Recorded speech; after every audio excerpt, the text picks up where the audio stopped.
প্রেমে শিখায়া ও মায়ার নবী গো নবী প্রেমে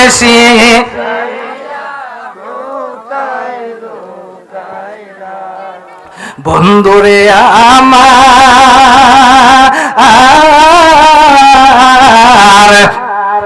হরে আমার যুবক ভাইরা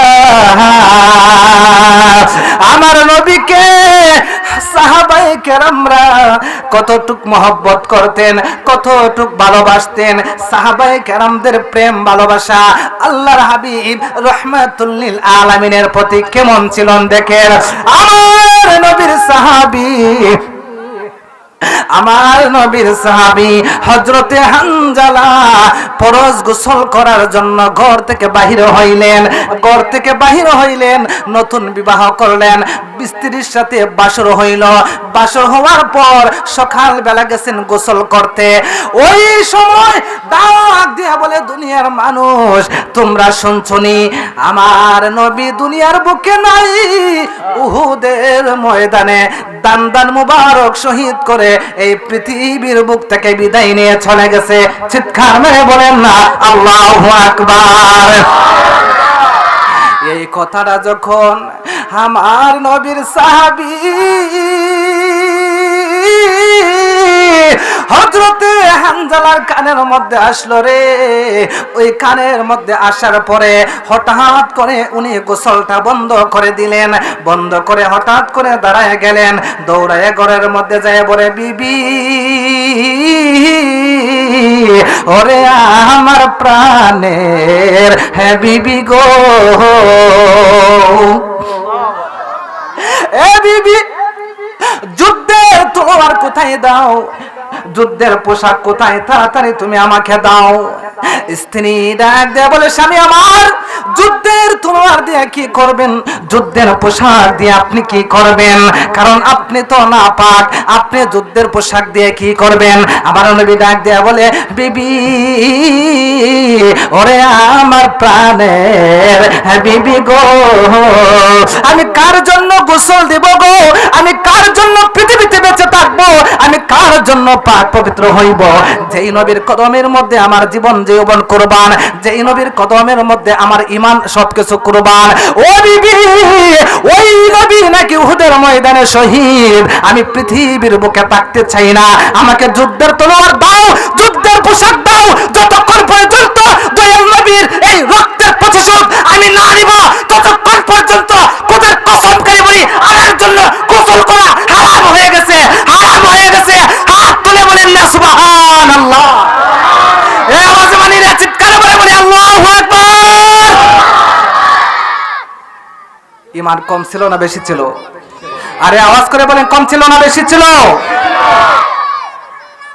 এবার কি করলেন, যুদ্ধের তলোয়ার যুদ্ধের পোশাক পরিধান করে যুদ্ধের তলোয়ার হাতের মধ্যে নিয়ে দৌড়াইয়া চলে গেছেন উহুদের ময়দানে। কোথায় চলে গেছেন? উহুদের ময়দানে চলে যাওয়ার পর আমার নবীকে দেখতে পাই যুদ্ধের ময়দানের এক পাশে উনি রক্তমাখা অবস্থায় অজ্ঞান হয়ে পড়ে আছেন। আমার রাহমাতুল লিল আলামিন দরদি নবীজির শরীর মুবারকের মধ্যে এই রক্ত মুবারক দেইখা হযরতে হানজালার মাথা ঠিক নাই, উনি পেরেশান হয়ে গেলেন। ওনার ভিতরের পানি পর্যন্ত শুকিয়ে গেছে, ওনার মাথা নষ্ট হয়ে গেছে। ডাক দিয়ে বলেন, না আমার রাহমাতুল লিল আলামিন, আমার ঈমানের ঈমান, আমার জানের জান দয়াল নবীজির শরীর মুবারক থেকে যেই নাদান নাখান্দা এক ফোঁটা রক্ত ঝরেছে, ওই রক্তের প্রতিশোধ না নিয়া আমি পৃথিবীতে একটা দানা মুখের মধ্যে দিব না। চিৎকার মেরে বলেন না আল্লাহু আকবার। আর জোরে বলি ইয়া রাসূলুল্লাহ বলেন, ইয়া রাসূলুল্লাহ, ইয়া হাবিবাল্লাহ, ইয়া রাসূল, ইয়া রাসূলুল্লাহ, ইয়া রাসূল, তুমি জীবন তুমি মরণ আদার ঘরে তুমি আপন, তুমি জীবন, তুমি মরণ, আধার ঘরে তুমি আপন, তুমি আমার পারের তরি, বলো না তুমি আমার, তুমি নিদানে তরানে ওয়ালা, ইয়া রাসূলুল্লাহ ইয়া হাবিবাল্লাহ, ইয়া রাসূলুল্লাহ ইয়া হাবিবাল্লাহ, ইয়া রাসূলুল্লাহ।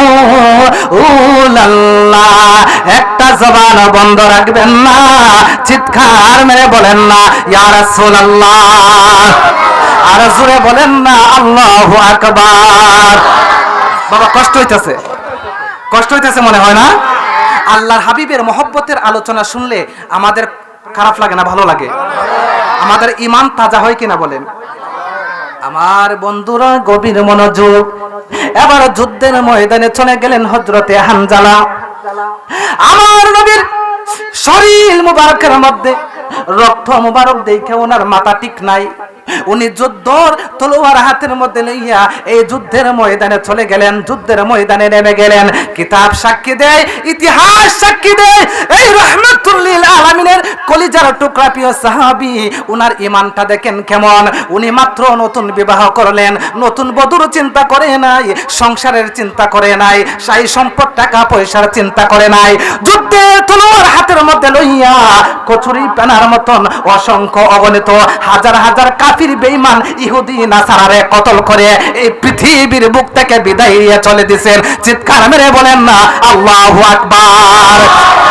হাজার হাজার অসংখ্য অগণিত নাফরমান বেদিন নবীর দুশমনদেরকে এই পৃথিবীর বুক থেকে কতল করে বিদায় দিয়ে চলে গেছে, বিদায় দিয়ে দিয়েছেন, জাহান্নামের দিকে পাঠিয়ে দিয়েছেন।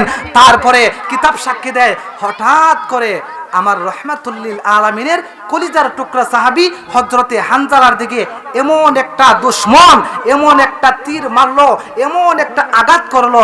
কিতাব সাক্ষী দেয়, এই তীরটা যখন আমার রাহমাতুল লিল আলামিনের কলিজার টুকরা সাহাবী হযরতে হানজালার বদন মোবারক শরীরের মধ্যে যখন পড়ে, কিছুক্ষণের মধ্যেই হযরতে হানজালা এই পৃথিবীর বুক থেকে শাহাদতের পেয়ালা গ্রহণ করে জমিনের মধ্যে লুটে পড়ে। চিৎকার মেরে বলি ইন্না লিল্লাহি ওয়া ইন্না ইলাইহি। নবীর প্রেমে জীবন দিল, গোসল করাইল তারে ফেরেশতার দলে, গোসল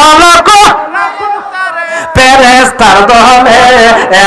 নবীর প্রেমে পাগল যারা, প্রেম খেলা খেলে, বলো না নবীর প্রেমে ওয়াসকুরুনি পাগল ছিল, নবীর প্রেমে দাঁত ভাঙ্গিল, ঠিক কিনা বলেন? ওয়াসকুরুনি নবীর প্রেমে পাগল আছেন না? আসেন না, আসেন না?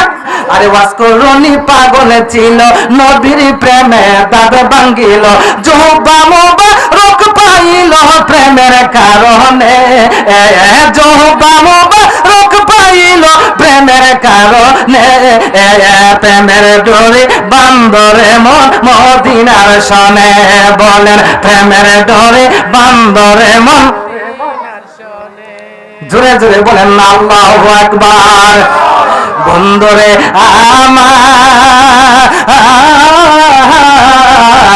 ওরে আমার যুবক ভাইরা, আমি বলতেছিলাম ওই নবীর সাহাবী হানজালা নবীর প্রেমে মহব্বতে যখন শাহাদত বরণ করেছে, নিজের জীবনটারে কোরবান করে দিয়েছে। ওই হানজালা আল্লাহর হাবিবের প্রেমে উনার মহব্বতে জীবনটারে কোরবান করে দিয়েছে। ইহ জগৎ উজালা করেছে, পরজগৎ উজালা করেছে। আল্লাহর হাবিব দুজাহানের বাদশা নবী মুহাম্মদুর রাসূলুল্লাহ সাল্লাল্লাহু আলাইহি ওয়াসাল্লামের মহব্বতে যখন জান কুরবান করে দিয়েছে, তখন এমন মর্যাদা আল্লাহ পাক তাকে দান করেছে। দুনিয়ার কোনো সাধারণ পানি দ্বারা তাকে গোসল দেওয়াই নাই, হাউজে কাউসারের পানি দ্বারা ফেরেশতাদের মাধ্যমে হযরত হানজালার গোসল দিয়ে দিয়েছে। চিৎকার মারে বলি আল্লাহু আকবার। আর জোরে বলি ইয়া রাসূলুল্লাহ।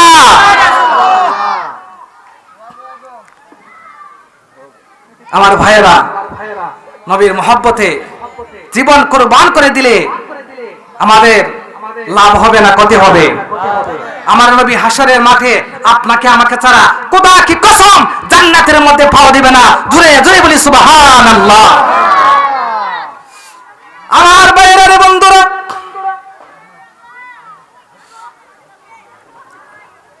দেখেন নবীর প্রতি মানুষের কত ঈমান ছিল, তাদের ঈমান কত মজবুত ছিল। ওয়াজ করে নি পাগলা রাহমাতুল লিল আলামিন উহুদের ময়দানে দান্দান মুবারক শহীদ করেছে। ওই শাহা দান্দান মুবারক শহীদ করেছে যখন শুনলেন, ওয়াজ করনি উনি ওই খবরটা শোনার পরে ওনার চোখের পানি ছেড়ে ছেড়ে টপ টপ করে কান্না করতেছে আর মনে মনে বলতেছে, হাই হাই আমার নবীর জানে কোন দান মুবারক শহীদ হয়েছে, আমার নবীর জানে কোন দান মুবারক জানে এই কোন ইহুদি নাসারার বেদিনের দলে পালাইছে। এই কথা চিন্তা করতে লাগলেন। আমার নবীর মহব্বতে ওয়াজ করনি যখন মনে মনে ভাবলেন কোন দাঁতটা জানে পালাইছে, কোন দাঁতটা জানে পড়ছে, কোন দাঁতটা জানে পড়ছে, এইভাবে কি করতে লাগলেন, বড় একটা পাথর হাতে নিলেন। বড় একটা পাথর কিনিলেন, বড় একটা পাথর হাতের মধ্যে লইয়া ওয়াজ করনি কি করলেন, একটা একটা একটা একটা দাঁত করে ফালায়। ওই দাঁতটা ফালানোর পরে মনে হয় না, মনে হয় এই দাঁতটা না, মনে হয় আরেকটা দাঁত পড়ছে। এই নবীর মহব্বতে আরেকটা দাঁত ফালায়। এবার ওই দাঁতটা ফালানোর পরে ওই ওয়াজ করনি পাগলা কি করেন, আরেকটা দাঁত ফালায়। ওই দাঁতটা ফালানোর পরে বলে মনে হয় ওই দাঁতটা ফালাই নাই, নবীর মনে হয় আরেকটা দাঁত পড়ছে। এইভাবে একটা নয়, দুইটি নয়, 32টি দাঁত রাহমাতুল লিল আলামিনের মহব্বতে ওয়াজ করনি পাগলায় কি করলেন, পালাইয়া দিলেন। জেনে জেনে বলে সুবহানাল্লাহ। আমি আপনাদের কাছে একটা কথা জানতে চাই, মাসালায় বলতেছে যদি কোনো মানুষ তার শরীরের ইচ্ছাকৃতভাবে একটা ফোঁটা রক্ত জড়ায় তাহলে ওই রক্তটা তার জন্য হারাম। ঠিক না হুজুর? ইচ্ছাকৃতভাবে যদি আপনি শরীর থেকে নিজে নিজে যদি একটা ফোঁটা রক্ত জড়ান তাহলে এই রক্তটা আপনার জন্য, এই রক্ত জড়ানিটা আপনার জন্য হারাম। কবিরা গুনাহ। কি গুনাহ? কি গুনাহ? কবিরা গুনাহ। নিজের রক্ত নিজে নিজে শরীর থেকে জড়ানো কি গুনাহ? কবিরা গুনাহ। এবার চিন্তা করেন, ভালো সুস্থ দাঁত ওয়াজ করনি পাগলায় একটা না, দুইটা না, তিনটা না, চারটা না, 32টা দাঁত রাহমাতুল লিল আলামিনের মহব্বতে উনি পালাইছে। তাহলে মাসালা মতে উনি 32টা কবিরা গুনাহ করছে। কথা বলেন, আমার কথা বুঝেন নাই? একটা দাঁত ফালাইলে একটা কবিরা গুনাহ, কারণ দাঁতটা ভালো, দাঁতটা সুস্থ, দাঁতে কোনো সমস্যা নাই, ইচ্ছা করে আপনি ফালাইছেন। এটা আল্লাহ পাকের দেওয়া একটা নিয়ামত।